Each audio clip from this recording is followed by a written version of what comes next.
تو ان سے محبت کا جو ربط ہے وہ قائم ہونا چاہیے.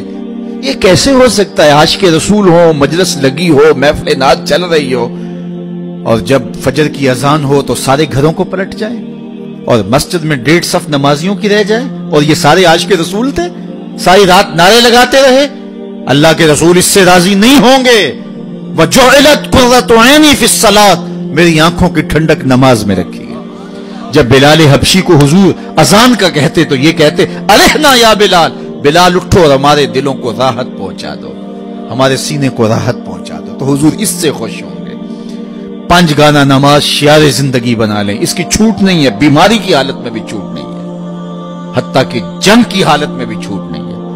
فقہا نے لکھا ایک آدمی کے پیچھے دشمن لگ گیا اور وہ پانی میں چھلانگ لگا دیتا ہے, اور وہ تیرتا ہوا دشمن سے بھاگتا ہوا جاتا ہے, اور دشمن بھی پیچھے چھلانگ لگا دیتا ہے. اب نماز کا وقت تنگ ہو گیا تو اب وہ کیا کرے؟ کہا من ای جہت, وہ جس جہت میں بھی ہو قبلے کا استقبال ساکت اس سے ہو جائے گا. وہ جدھر بھی رخ کر کے تیرتا جا رہا ہے, تیرتا بھی جائے اور نماز بھی پڑھتا جائے. اس حالت میں بھی نماز کی اس کو چھٹی نہیں ہے.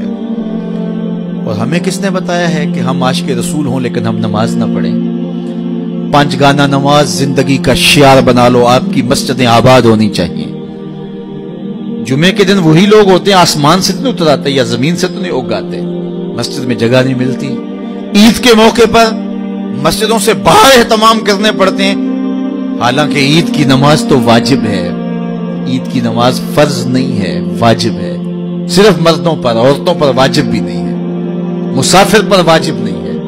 لیکن عید کی نماز میں تل دھرنے کی جگہ نہیں ہوتی, اور جو فرض عین ہے, فرض نماز ہے, اس کے لیے ہم مسجد کے قریب سے گزر جاتے ہیں. اللہ اکبر.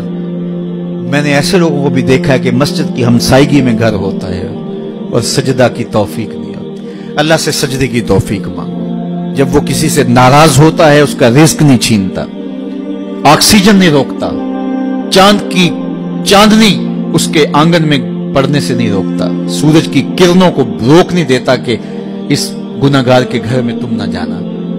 بلکہ جب اللہ کسی سے ناراض ہوتا ہے سجدوں کی توفیق چھین لیتا ہے. یہ اس کی ناراضگی کی ہے. کیا ہم ساری زندگی یہی کہیں گے کہ ہم عاشق رسول ہیں, یا ہمارا عمل گواہی دے گا کہ ہم عاشق رسول ہیں؟ ہمارے رویے بتائیں گے کہ ہم عاشق رسول ہیں. بات دعوے کی نہیں, بات دلیل کی ہے. دعویٰ تو کوئی بھی کر سکتا ہے, دلیل فراہم کرنا ہوگی اپنے عمل سے. بحرین سے ایک صاحب آئے, حضور سے انہوں نے سلام پیش کیا, آقا نے اعراض کیا, رخ پھیر لیا. وہ سمجھے شاید اتفاقاً حضور نے رخ پھیر لیا, تو جدھر حضور کا رخ ہوا ادھر جا کے انہوں نے سلام کیا. حضور نے پھر رخ پھیر لیا. سمجھ گئے کہ ایسا قصدن کیا میرے حضور نے. وہ گئے اور صحابہ سے کہا کہ میں تو نہیں سمجھ پایا کہ حضور کی ناراضگی کا سبب کیا ہے, تم مجھے بتا سکتے ہو کہ حضور کیوں ناراض ہیں؟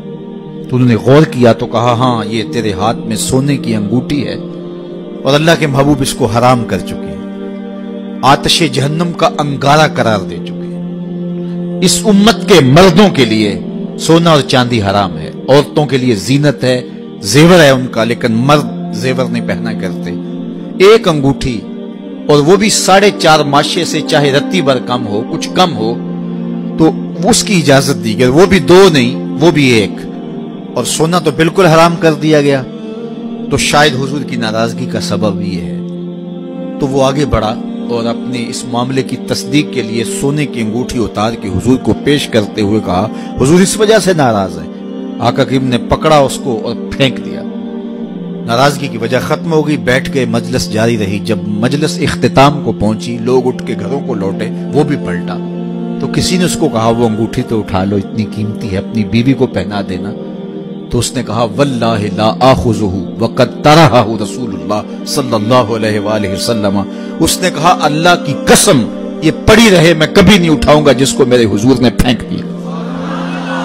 جس کو میرے حضور نے پھینک دیا ہے وہ اس لائق ہی نہیں ہے کہ اب اس کو اٹھایا جائے, چاہے اس کی دنیا میں کتنی بھی قیمت کیوں نہ ہو. اب میں اور آپ دیکھیں کن کن چیزوں کو میرے حضور نے پھینکا ہے. کیا ہم ان کو سینے سے تو نہیں لگاتے؟ اگر لگاتے ہیں تو پھر کس منہ سے دعوی عشق کرتے ہیں؟ دین کی بات پھیلانا صدقہ جاریہ ہے. ثواب کی نیت سے ویڈیو کو شیئر ضرور کیجیے۔ جزاک اللہ۔